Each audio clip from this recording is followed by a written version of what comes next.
to be in the House of Labor. Good morning. And you know I love you. Can we please hear it for Elena?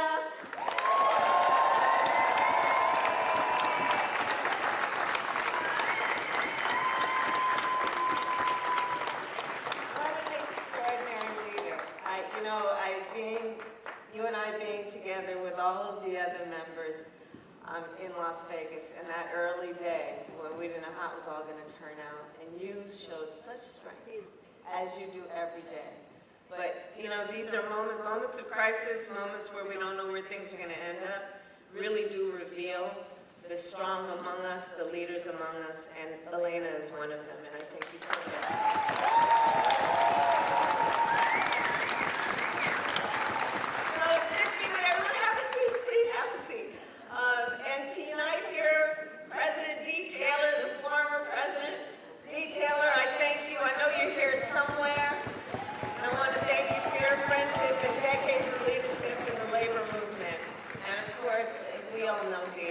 Your strength and determination has improved the lives of countless workers around our nation, so thank you, Dee. And to President Gwynne Mills.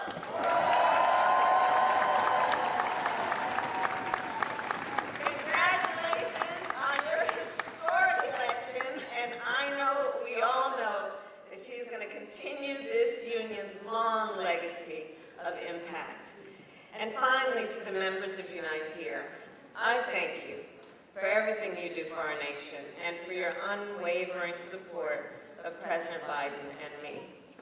In 2020, in states like Georgia, Nevada, and Arizona, it was you, it was the members of this union who energized, who organized, and mobilized.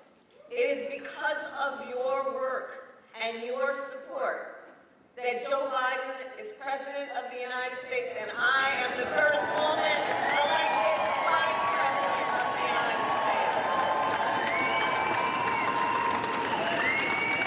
I'm really clear about how we got here.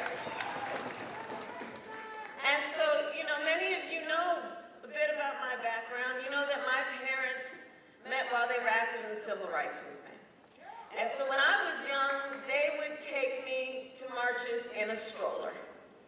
And from a very young age then, I learned that when people stand together, when we use our collective voice, when we stand in solidarity, we can drive extraordinary change because it is we who stand together as the collective who have the power and the ability to see what can be, unburdened by what has been.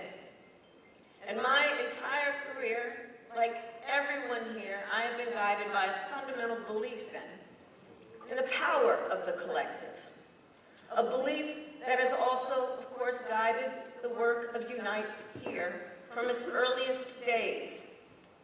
So for the press in the room, I'll give you a little history lesson.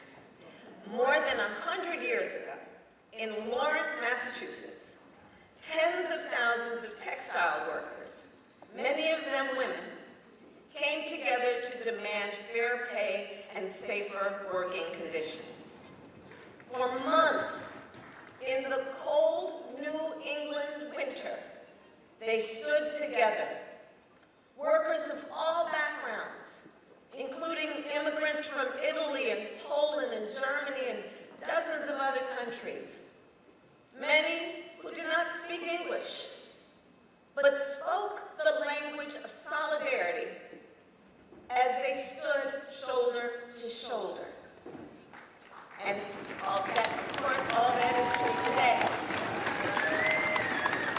And that legacy is strong. And together then, 100 years ago, they fought, and together they won.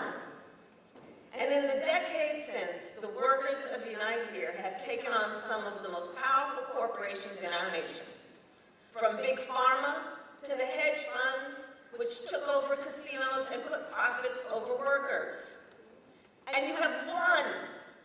You've won fair pay, better benefits, safer working conditions, and protection against discrimination and harassment.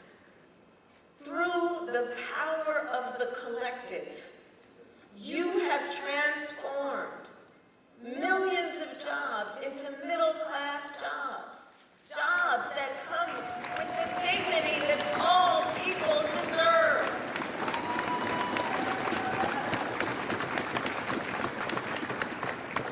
And I know of your work. For many years, I have had the honor to work closely with the leaders of this union.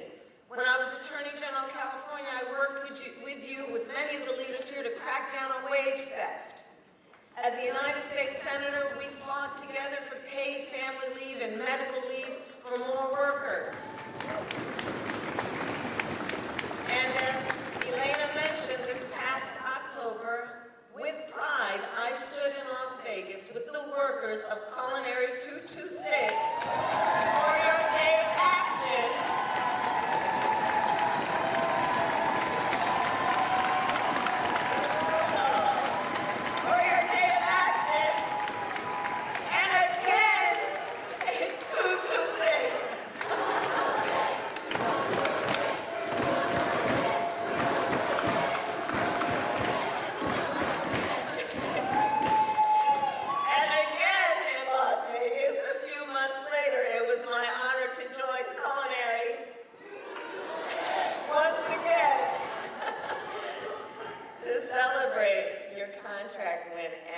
Goodness, what an historic contract win, your historic pay raise of 32%. Extraordinary.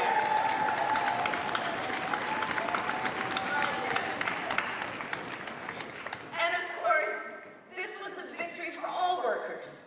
For all workers. Because as we in this room know, when union wages go up, everyone's wages go up. When union workplaces are more safe, all workplaces are more safe. When unions are strong, America is strong.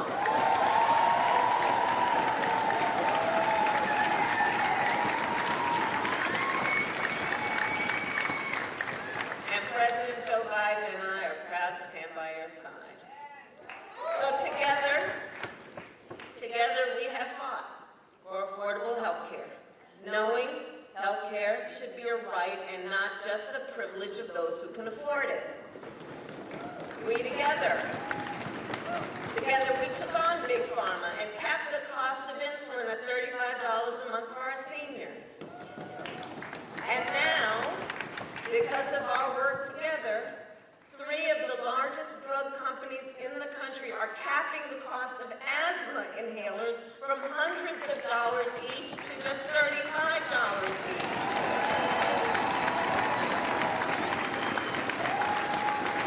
And we know how that affects so many of our babies historically and how expensive those inhalers have been. And we are finally making it so that medical debt can no longer count against your credit score.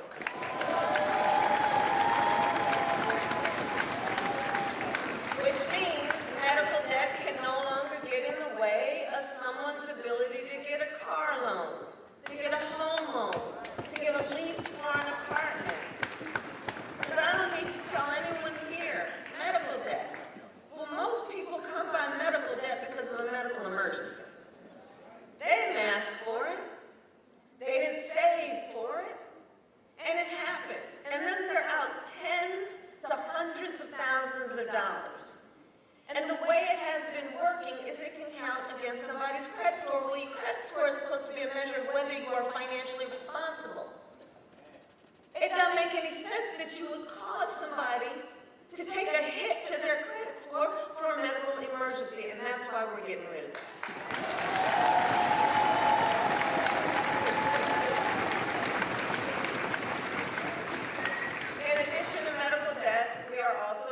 The issue of student loan debt.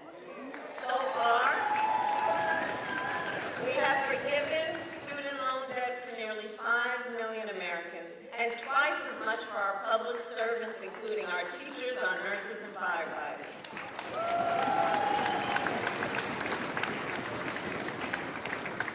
So unite here. I stand here as we are 137 days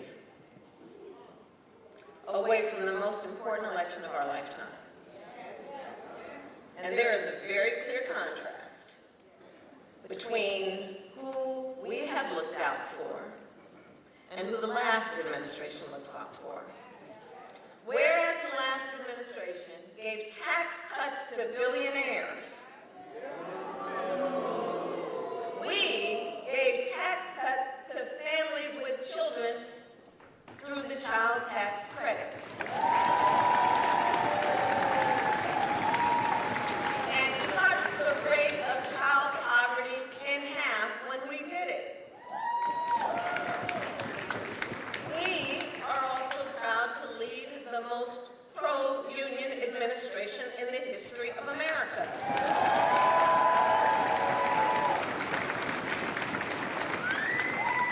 We expanded the power of OSHA to make workplaces safer.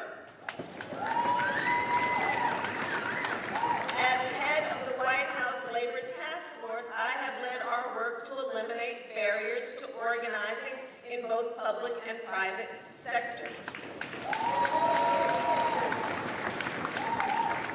And we did the long overdue work to protect the pension plans of now more than 1 million union workers,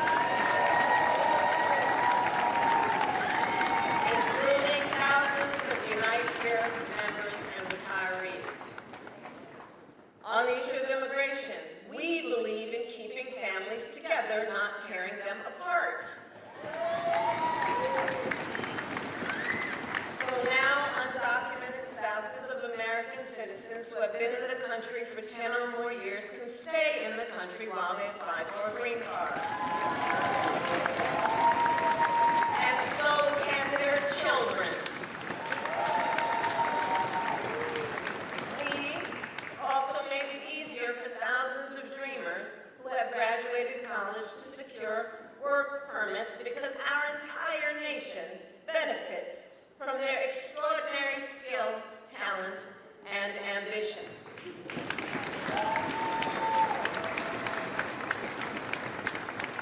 So the bottom line is that in all we do, President Biden and I are guided by the belief that we work for you, and we will fight with you, alongside you, and for you. On the other hand, Donald Trump has made it clear, time and time again, he only cares about himself. He openly talks about his intention to weaponize the Department of Justice against his enemies. He openly talks about his admiration for dictators. He has vowed on day one that he will be a dictator on day one. He said he is, and I'm going to quote, proudly responsible for overturning Roe v. Wade and taking freedom of choice from millions of women in our country. And get this, recently in Las Vegas, you might have seen this, recently in Las Vegas, well, it was a typical day in Vegas, it was 104 degrees. You know what I'm saying. But on a day that was 104 degrees and his supporters were outside, Donald Trump told the crowd, and I'm going to quote, "I don't care about you, I just want your vote." Maya Angelou told us how we should think about these kinds of moments. Remember what Maya Angelou said? She said, when someone tells you who they are, believe them the first time. Believe them the first time.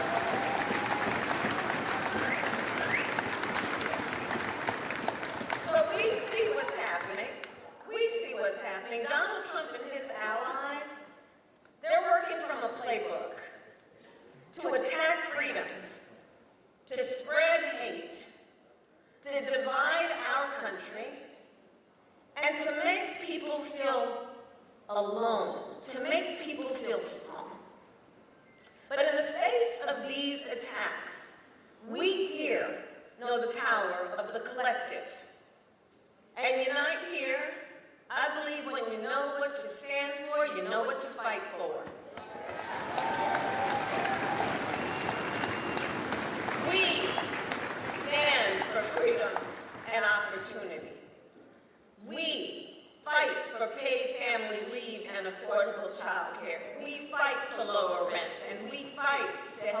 America's buy a home.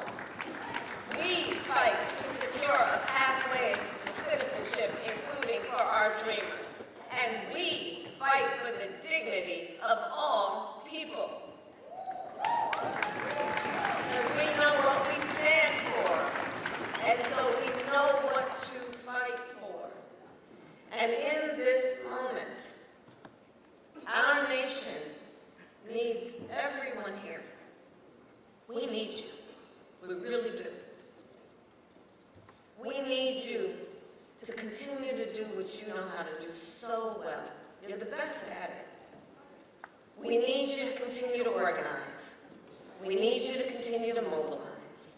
We need you to continue knocking on that door and practicing how to do it.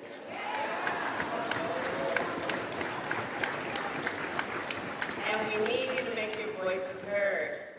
So unite here. Are you ready to make your voices heard?